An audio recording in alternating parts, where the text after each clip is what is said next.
Hey everybody, we're going to get started here. You're here at Building Resilience. This is a presentation from MUSC Sustainability and Recycling in the city of Charleston. My name's John Brooker. I work for MUSC Sustainability. But here at MUSC, we work on initiatives in recycling and waste management, energy and water, food, transportation, climate, and green building. If you want to hear more about events like this, we have a monthly newsletter and the sign-ups at the back. You can also find us on social media and also on our YouTube page. We have all of the lectures like this that we've had for, I think, about the past year now. And we're also on Yammer. And with that, I'm going to turn it over to Christine von Kolnitz, MUSC Sustainability Manager. Thank you, John. And thank you all for coming. After this presentation, we will also put information out on those social media sites and our website about where to go to get this presentation that is being taped right now. All right, so we're going to talk about resilience today, and how is MUSC being resilient? We have had floods, we've had hurricanes with floods, we've had ice storms, so we're going to talk about some of that. All right, here's the record-setting floods for the city of Charleston. These, as you can see, there are 8 of these high tides, and 4 of them were in the last 4.5 years. So Charleston is flooding more and more. All of you know that because you see that all the time. And these pictures, the top one is right in front of this building. I don't know if any of you saw it, but there's some blue tape on some trees outside. And what this is illustrating is a high tide plus 3 feet of sea level rise. 3 feet of sea level rise is what the city of Charleston is planning for. The lower picture is if you were standing in that spot and you turned around and looked towards the clinical science building, that is sort of one of our regular spring high tides with the flooding rain on top of it. So as you can see, this is the College of Nursing over here, and the floodwater is over the curb there. So it's not a big stretch to imagine that with sea level rise, that's going to be pretty high. Yes, sir? When's the city planning, what is the timeline for that? In the next 50 years. All right, some more pictures of epic flooding at MUSC. We've got Ashley Avenue here, and that is a rainstorm, high tide. This is Haygood Avenue. I guess I've got a pointer, Haygood Avenue. And that, you can see, it's pretty sunny on that day, actually. So we do have sunny day flooding. And here is a hurricane after hurricane, and that is Earhart Street. And that is the lowest point on the MUSC campus. So that is, definitely going to flood for any of these events. And this picture is the bottom floor, the ground floor of the ART hospital. So some of that is used for storage and some of that is used for parking. And this water came into the storage area. There's actually a fish floating in that water too. So let's see if we can get this to work.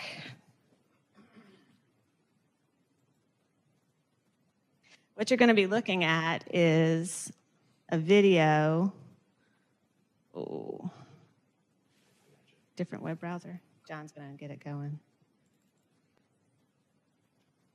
What this is it's a video, and it's showing the storm surge coming in from Irma in front of the new Sean Jenkins Hospital. You can see white capping.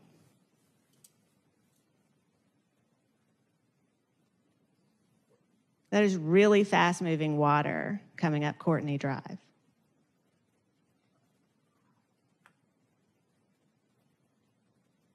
That is why they tell you to get, don't be on the streets, don't be out for these storms, because it is dangerous when the water is coming in. It's coming in very fast, and you don't want to be in the way of all that water. Thank you, John. All right, so some of you may have been here a couple years ago for our snowstorm. Here's another weather event that it shut the town down for almost a week. And Robin and Nate here from our grounds crew, and they had so much work to do, getting all of that ice that hardened every single night. It froze after the snowstorm, and every single night, all that ice would be right back on the ground. And this picture up here is our helipad on PG2. And every day they had to go up there once or twice a day and de-ice the helipad.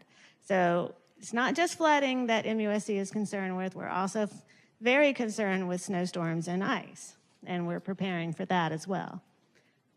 So during emergency management resilience at MUSC, we're thinking about our ability to withstand or recover, and that's what we think resilience is. Our mission is to increase our resilience against emergency and disaster situations, having the potential to adversely affect the MUSC community. So we can't do that alone. I'm going to talk about that. And our goal is to provide a means to utilize all resources available to us. We're going to mitigate for this. We're going to prepare for this. We're going to respond to it when it happens. We're going to recover, and we're going to continue. So I'm going to go through those 5 things right now. So how is MUSC mitigating for these things? So for storm surge, flood, epic rain events, here's one of our efforts. Many of you know that this as the Greenway. This is Dowdy Street, right across the street here. And what you're seeing is something called tactical urbanism. MUSC took over a street. And we did this for a lot of reasons, but one benefit of this is in these trees that we've planted in these boxes, even while they're in a box, they can still store a lot of water. So they're going to take up that water instead of having it run off. And that's sort of phase 1 of this project, was just to take over the street, get some trees out there. And they also planted a lot of trees in front of Strom Thurmond building. Those trees are soaking up water every day. They took up the grass. They don't have to water that grass anymore. So it's providing more room for the rainwater to go. The phase 2 will be to actually take up that asphalt and get rid of all that hardscape. And then we'll have the trees planted in the ground, and we'll have even more water being taken up by natural spaces. This is the backside of this building, DDB, right behind us. This whole park area used to be a parking lot. So many of us have been here that long to know that. And now it's a great green space. We've got the garden, we've got lawn area, some more natural plantings out there. We're using a lot of native species and a lot of water-hungry plants. So an oak tree can take up a lot of water, and we've got many oak trees back there. So this is now a space where the water can seep into the ground. So this is more permeable space as opposed to impervious. All right, so this is also sort of in that same zone, but it's next to a dental building. This picture shows a rock garden, and that's allowing the water to move quickly to that drain. And that slope from dental building is all mulched, another place that we don't have to water that ground there now. And it can allow the rainwater to seep into the ground as it comes down that slope off the hard surface of the building. And this is called a bioswale. Some people just call it a ditch. But, it's more of a bioswale because there's actually plants planted in it, and those plants are water hungry. And this is an older picture. The plants are more mature now, and they're soaking up even more water in that space now. So that's right across the street from 135 Cannon, and there's a parking lot there, and the water from the parking lot can go into that bioswale. So we've got a lot of natural systems that are helping us with flooding. And we've got policies in place, too. So anytime we take down a tree, we're going to replace that tree. If it's a 18-inch tree, we're going to replace it with another 18-inch or 2 9-inches. We're going to replace inches for inches. And here's a little fact. One large tree can lift up 100 gallons of water out of the ground in a day into the air. All right, so on our hard surfaces, our buildings, what are we doing? Here's one situation where it's the ART building, it's the ground floor, it's a parking garage, but during a flood event, it could turn into a space to, just have water go because it's just a parking area. And the water would be stored there and pumped out after the storm was gone. And these flood doors, they keep the vast majority of that flood water out of the building. Human behavior is part of mitigation, right? So the people who parked their cars down here before this storm, I think they're going to learn from that and not do it next time, right? So we all have a part in this. So we all have to protect our own property. At our houses, we could put in a rain barrel, for instance, to capture some of the rain coming off of our own house. Well, in this case, we cannot park in an area where it's potentially going to flood. And we have to really believe the scientists. We actually have to believe the weather people that tell us, get out of the way. So if we don't do that, we're going to end up like one of these cars, in a flood situation. All right? We also have, in this same building, the elevators, they're shut down to the first floor. They won't go to the ground floor. So that's another mitigation effort there. And all of the systems are up in the air, all the electrical systems. They're not, you can see in this picture, they're above those cars right there. MUSC has actually been noted by FEMA for having best practices. This is on the FEMA website, and what we do is, at MUSC, we have 3 buildings on campus that are considered central energy facilities. One's on Sabin, one's over here off the Greenway behind Basic Science Building, and one is attached to the parking garage over on B Street.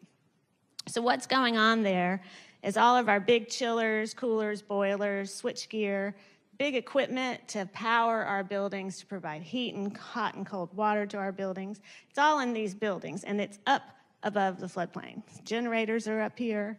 So we've gotten all of that stuff out of harm's way when a hurricane comes through. None of that stuff could potentially be flooded in that situation as it stands right now.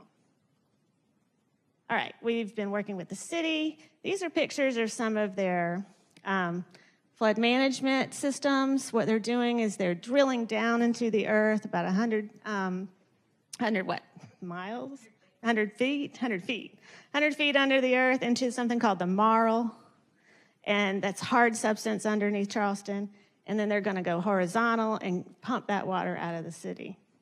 So they'll talk more about that later. But MUSC is working with the city to potentially have one of these drainage systems on our own campus. Other things that MUSC is doing to mitigate, lots of different things, not just flooding. Our patients don't necessarily have to come downtown anymore to see their doctor. So a lot of you may be patients of MUSC. You can go to West Ashley, James Island, Mount Pleasant, North Charleston. You don't necessarily have to come down here anymore.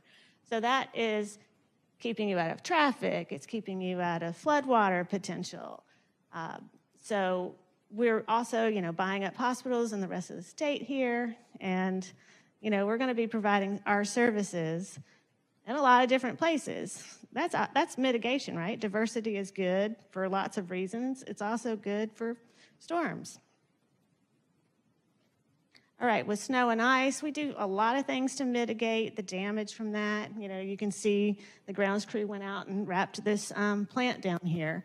They've wrapped plants all over campus. They shut off any kind of water fountains. Pipes get wrapped.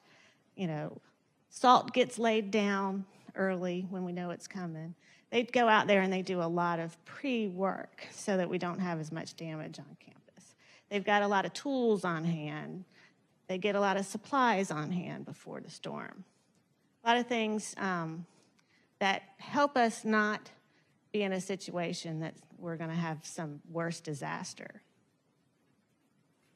All right, so to prepare for storms, we've got a whole emergency management team, the university, the hospital, and the outpatient clinics, they all have their own emergency managers, and they all worked very closely together to come up with plans and mitigation efforts that run from A to Z. So they're all working throughout the year, whether we have a storm or not. They work with the city, they work with FEMA, they work with weather agencies. They're constantly thinking about this and constantly planning and preparing for this. We also have all these support functions: public safety, communications, energy and engineering and facilities, risk management, of course, even the hospital and the researchers. Everyone who is in a management position has been asked to think about this and make plans for all of these kinds of disasters. And we're working with county, city, state, national groups. We're working really hard to make sure that MUSC stays functional, right?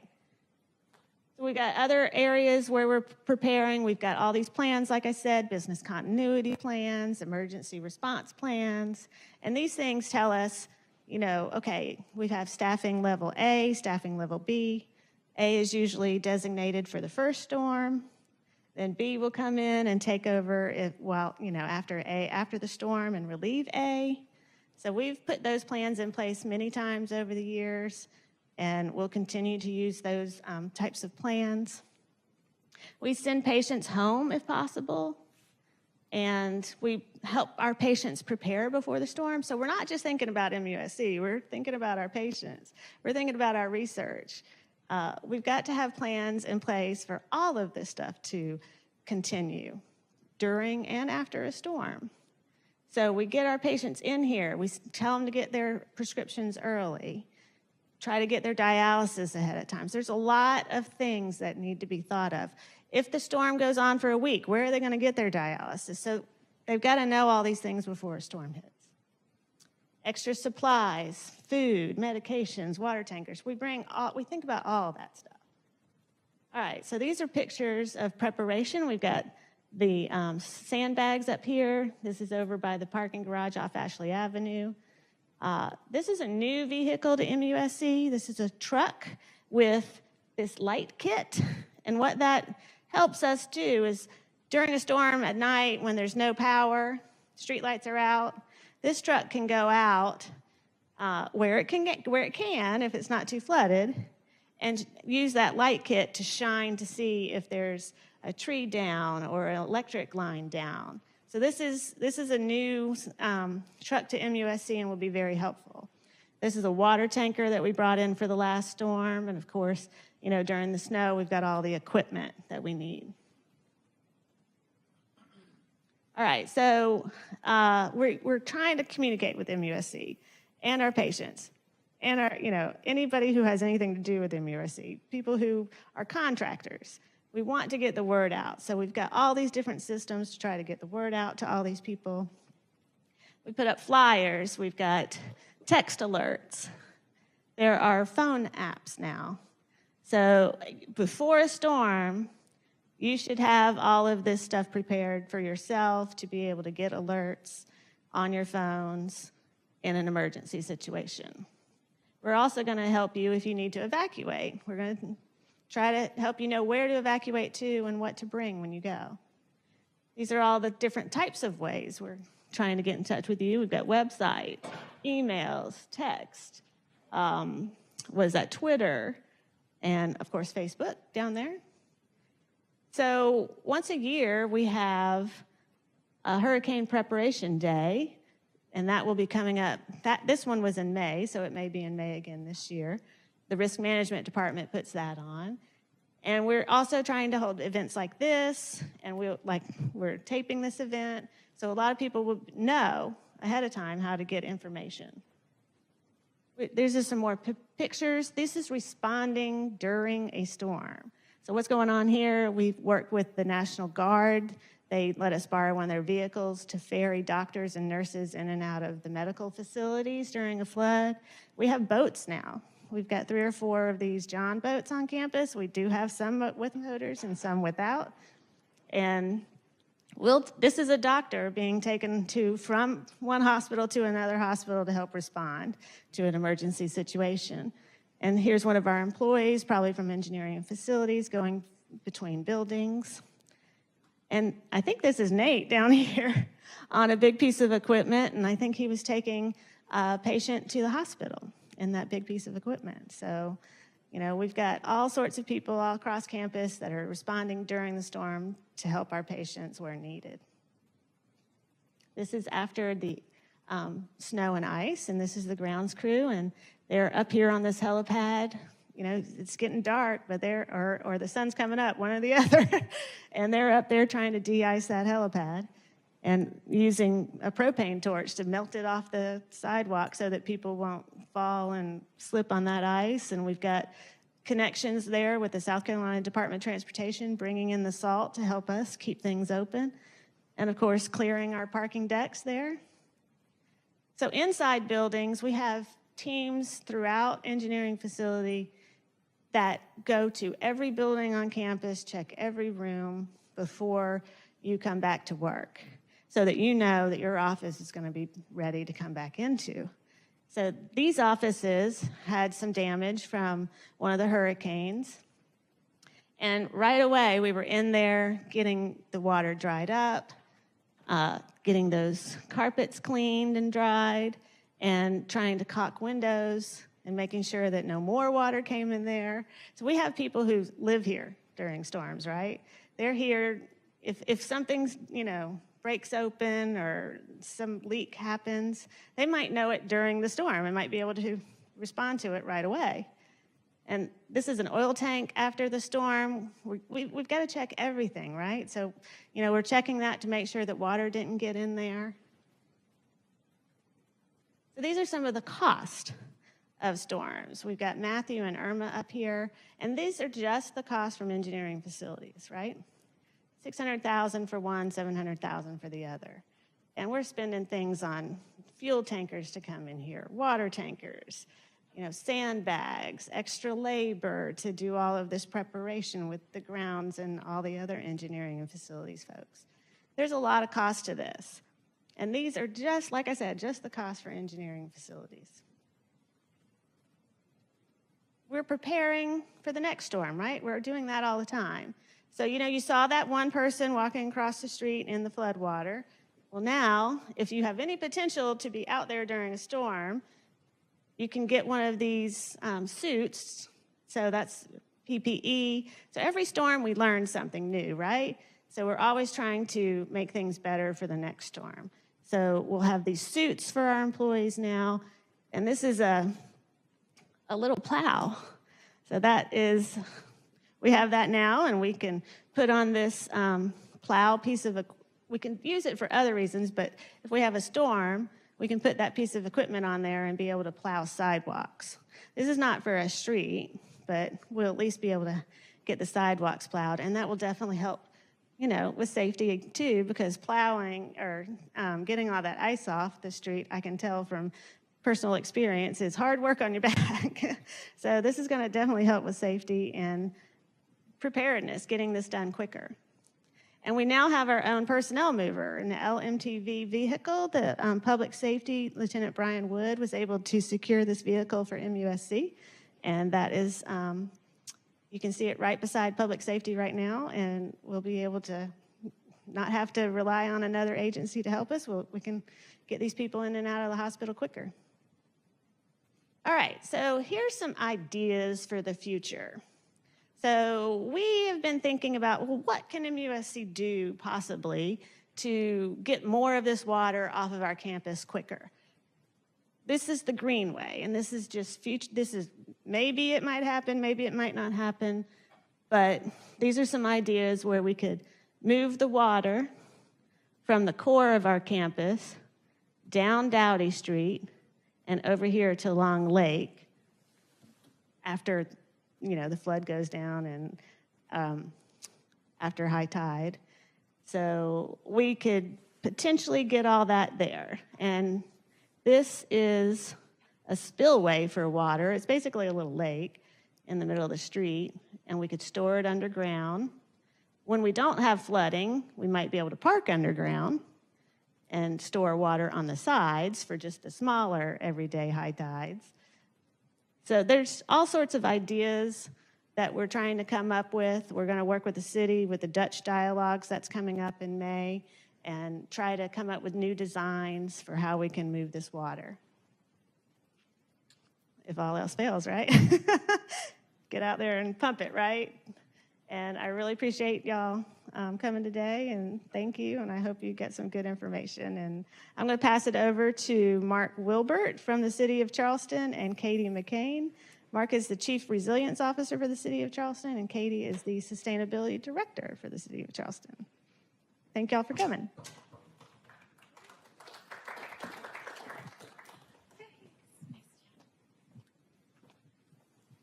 Thank you, Christine. Could you switch me over?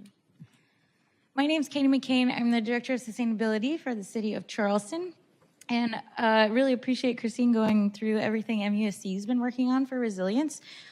The city has a new Office of Resilience that handles resilience, sustainability, and emergency management. So we'll take you through that new website right now and some of our new initiatives that we're working on. Perfect. So our new resilience webpage, if you look at the menu bar up here, it's the city's homepage /resilience. So it's easy to get to that way. Otherwise, it is the Office of Resilience is technically a division of the mayor's office, so it's under the executive department. So it's a little harder to find that way. So homepage /resilience will get you here. Mark Wilbert's going to go through a lot of the projects, the resilience projects we are working on.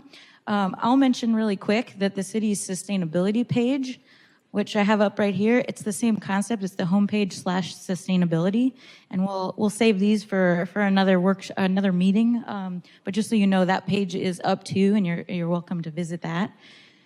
I'll start really quickly on our recently updated flooding and sea level rise strategy, and then Mark's going to take over on some of the initiatives. So if you click on the icon for the flooding and sea level rise strategy, there's 2 PDF icons here that will take you to the PDF versions of the document. This was actually just approved by City Council last month, so we're pretty excited about it. It has all the new updated science. Then you can click to see the interactive version of the strategy. And one of the big benefits of the interactive version is all the links are active. So you can click to learn more about each individual item that's listed here, and it will take you through it. We start with our goals, the city's goals, and there's 5 of them. They're pretty important. Number 1, first and foremost, protect our citizens in our neighborhoods. I won't go through each of these with you, but just wanted you to know they're there. Then we go into putting science first. So this is where we show, all of the latest data we have from NOAA. This first figure is our observed tide gauge and how that's changed over the last years and how sea level rise has been increasing. Then we look at our latest sea level rise projections. So this is from NOAA's NCA 4 scenarios, which were just released this November. So you can see we are planning for 2 to 3 feet of sea level rise for the next 30 years, and that follows NOAA's intermediate scenario. And then finally, this last figure actually shows the observed coastal flooding events. So if you look at the areas in yellow, the bars show the observed minor coastal flooding in Charleston. So that kind of gives you any idea of coastal flooding, high tide flooding, sunny day flooding, those types of events are included in there. So after when we jump into the plan, we went with 5 critical components as sort of the basis of the strategy. And our 5 components are resources, land use, outreach, infrastructure, and governance. For a long time, we've talked a lot about infrastructure, and this was an opportunity for us to really expand this conversation because there's so many other elements to talk about when you're talking about resilience for a city. So we focused on these 5 areas. Now we have initiatives for each area, and if you go to the initiatives tab and click on this view initiatives link, it will actually take you to a list of all the initiatives that were listed in the strategy, and these colors, you can see they are by critical component, and these colors, here's the key down here, actually signify which initiatives have been started, which are ongoing, which are already complete, which we're waiting on for certain reasons. So you can actually follow this. This is updated live literally every 5 minutes, so you can follow updates to our initiatives online. I'll take you back. There's a chapter on each of the components, so I won't spend a lot of time on this, but basically a lot of information here, little blurbs about the seawall, and then there's places where you can click to learn more information about the seawall as an example. So lots of information in each of these chapters that I encourage you to look at. And then we just kind of give you a quick picture of what our first strategy looked like and how we are working from the original strategy. And then a big picture, lots of educational information, what causes flooding. This graphic usually resonates with lots of people when they start to understand that a lot of our stormwater outfalls are tidally influenced. So that means when there's a high tide and it's actually filling in the stormwater pipe, that there's no way for rainwater to get out of that pipe, right? So this is interesting. And one way we get around this is through our major tunnel and pump projects, which Christine had mentioned, which are an endeavor of our stormwater department. There's some information on what causes flooding, how these major tunnel and pump projects work. There's some good diagrams up here we encourage you to look at. And then, of course, we have some information on our historic events. And this chart over here just kind of shows the frequency of recent events, just as Christine mentioned, and how a lot of them have been in the last few years. So with that, I will put it back to the resilience page. And I'll show you really quick where the drainage projects, so a lot of the initiatives the Office of Resilience are working on are on the top here, and then there's a lot of initiatives that are associated with resilience that aren't necessarily the projects of our office, but we collaborate with other city departments on, such as the drainage projects and floodplain management and planning and zoning and things like that. So one of our new exciting pieces I'll show you really quick is a story map of our major infrastructure projects. So this includes drainage projects, seawalls, things like that. And this map actually shows you all the projects we have. So they're all listed. And if you click on each one, you can actually see an estimated cost, when the project was started, completed, and a little information about it. And then there's a link that will take you to the official engineering page, which has much more details about the project on there. This page also includes all the mapped check valves. Those are on that page too, so that you can get to that from the resilience page. So with that, I will turn it over to Mark Wilbert, who is our Chief Resilience Officer, and he's going to explain some of the resilience projects he's been captaining. Thanks, Katie. Thank you, Katie.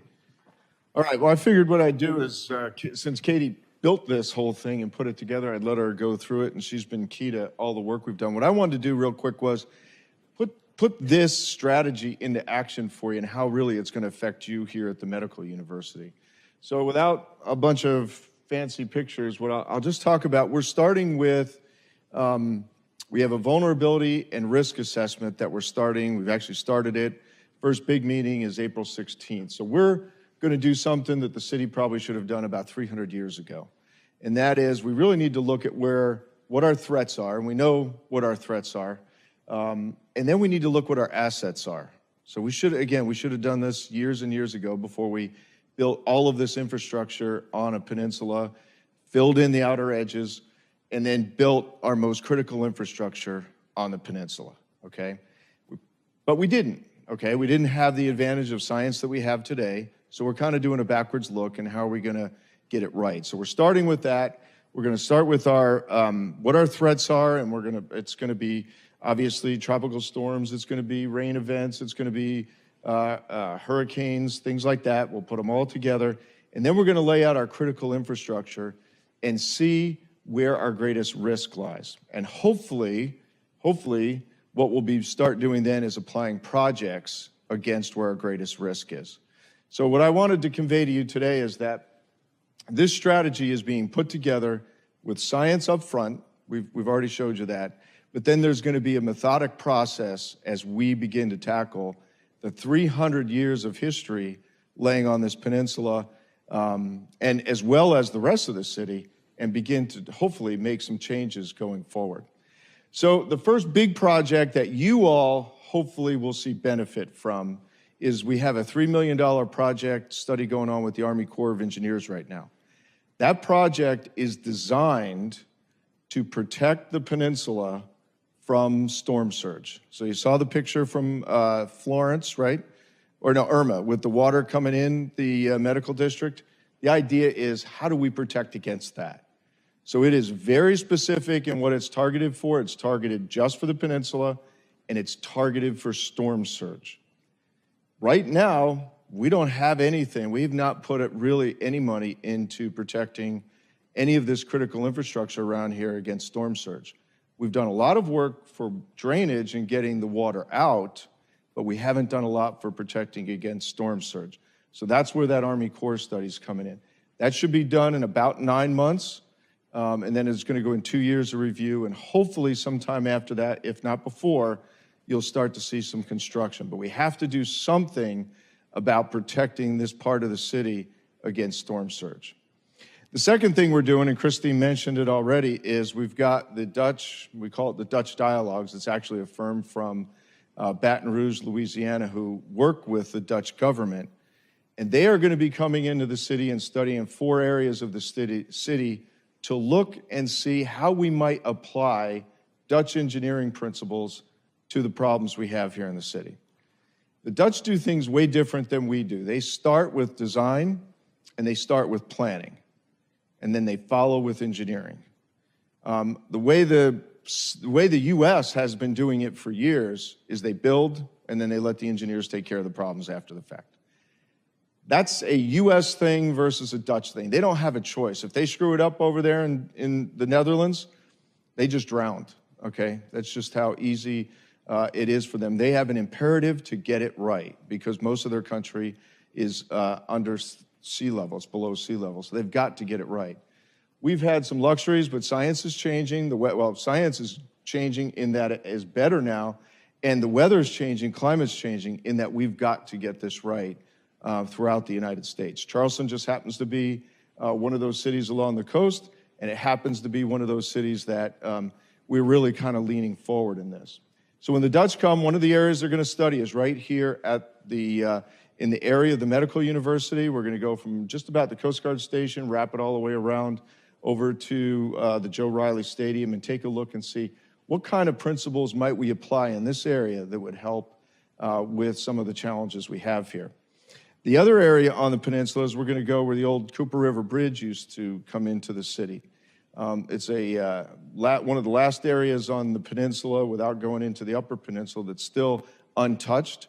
And hopefully we're going to be able to make some progress in that area with respect to maybe restoring an old creek or two and maybe being able to get water to work for us as just constantly trying to fight and keep water away. We're also going to look out on Johns Island, and we have a 4th project that's going to take place out in Church Creek. So those are two things that we're bringing to bear, the Army Corps of Engineers project, as well as the Dutch Dialogues, that hopefully are going to be able to make a difference throughout the city.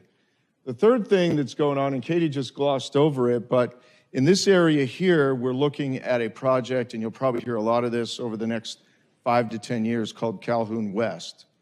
So that's a project. This area here falls into a number of large basins, about 40% of the peninsula, that we're actually looking at putting a new drainage system into.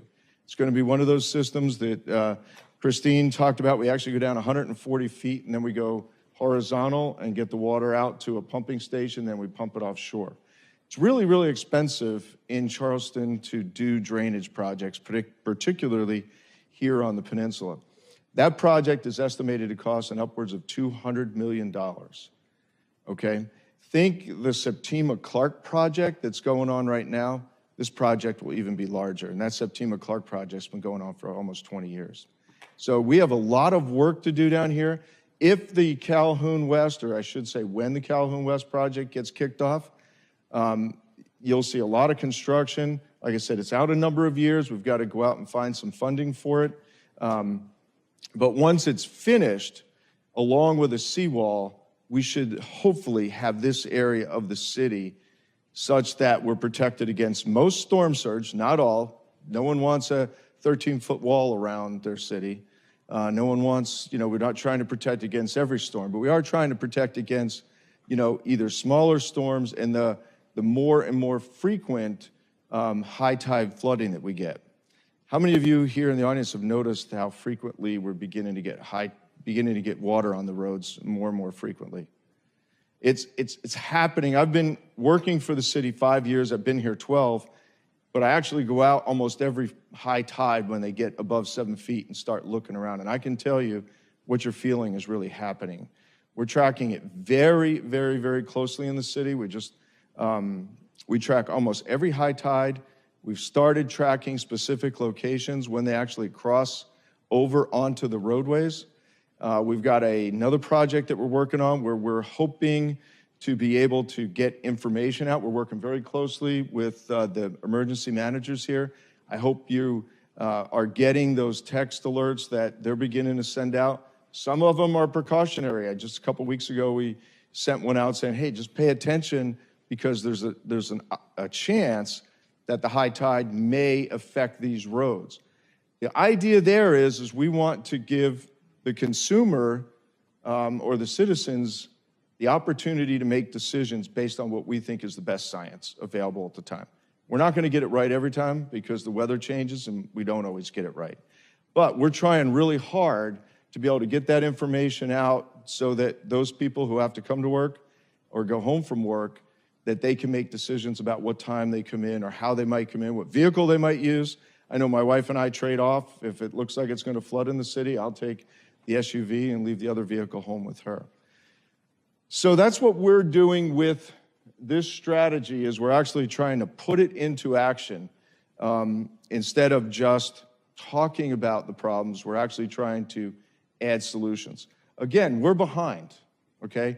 But we're no different than anybody else on the East Coast. I would say we're probably ahead of most in a sense that we know the direction we're going in. We've got a great city council right now who's eager to fund projects to deal with this. We just raised the stormwater fees as well as the tax. I think they increased the tax a little bit last time, just so we can begin to fund more of these projects to get them completed. We're also working with the state as well as the federal government, looking for any money that we may be able to find out there. So we have some things going on. It's not the solution that a lot of people are looking for right now. They're hoping that we can finish this and get it done and make it dry. That's probably never going to happen living on a peninsula. It's like living along the coast. You're always going to have that challenge. But I think in the next 5 to 10 to 15 years, you're going to be able to see changes. We've already made some smaller changes that are having a dramatic effect. How many people commute in on Morrison Drive or East Bay? That used to flood all the time at like 6'7". You would see the water would be staying on the road. We did 2 simple fixes there that cost less than $1 million to get them done, and we haven't had any flooding there except for one flood that went over 8 feet. So we're actually going out and doing what the Dutch would call no regret solution. So this is what we put over on East Bay.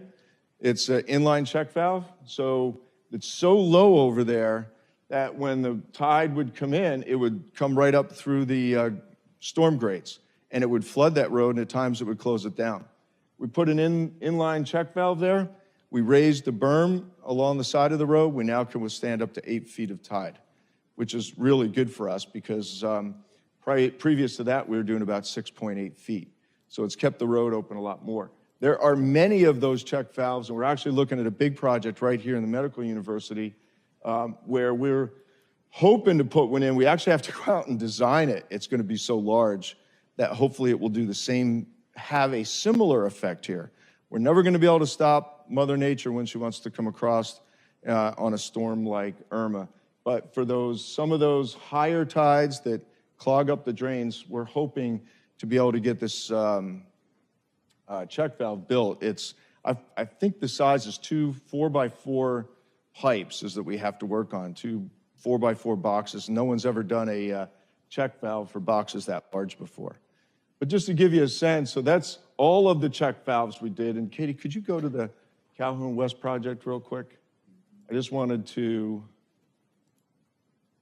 So this is the Calhoun West project that I was talking about. You can see how big that is.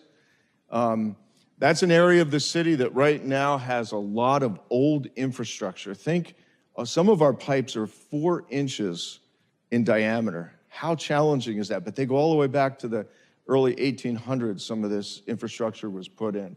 So this is a huge project. We have an estimated start date right now of, it says 2015. That's when we started the preliminary engineering on it. We're just about going to finish that up this year. But then it's really a matter of finding funding to go to the next phases. Also down along the battery, I'm not sure how many of you know, but we're getting ready to rebuild the battery wall. And we're going to do a really nice project down there that will, we're going to build it 2.5 feet higher, just like we said we were going to do. And it's going to be able to withstand up to 3.5 feet of sea level rise if we need to go that high. We're going to build it at 2.5, so because we don't think we need to go to 3.5 now, but it is being built with the option of just coming around later and add another foot to it. So that's going to be a really nice project when that gets done. It's going to be nice and landscaped.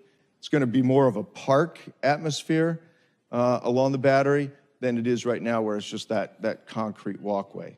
So that's a big one. And then the last thing I'll tell you about is something, and I don't know if we're going to get this done or not, but we're trying. We're trying to get, and Christine mentioned it, another shaft put in right here on the medical university, that if it was to work out, we would be able to tap into the Septima Clark project, and we'd be able to accelerate some relief here by about 20 years. Leadership from both the medical university, the city, we've all been out talking to the governor about that. That's about a $10 million ask to accelerate that project and get it in now, but it would help this area very quickly, and hopefully we'll know soon if we're going to be able to get that funded or not. So this spring fish burn, you can see the area that it does cover, and that's to keep our crosstown open. And so what we wanted to do is dip just down in here with another shaft over here, and then, let's see, that's the crosstown, so we're over here, another shaft, and then actually pick it up, and it would connect to this line right here, and we'd be able to grab that a whole bunch quicker. So we got some things going on. I know sometimes it appears as though we're not doing things, but actually we're working really, really hard in the city. Our engineering team is working very hard to try to do what we can do to make progress just as fast as we can. This is a good look at what it will look like. So if you consider all the water that comes from those large areas I just described, comes here into these big concrete containers, goes down, gets in the marl, runs across, goes over to the pump station, and then it's pushed out into the bay. These are massive projects, again, very expensive, but it's the only way that we found so far that we can do business here in the city of Charleston, just because how low we are and being surrounded by water. And you got to remember, we have 300 years of infrastructure sitting underneath of us, and a lot of it is old garbage dumps and stuff that people filled in. So it makes it really hard to build in that as well. So with that, I'll be quiet and see if anybody has any questions.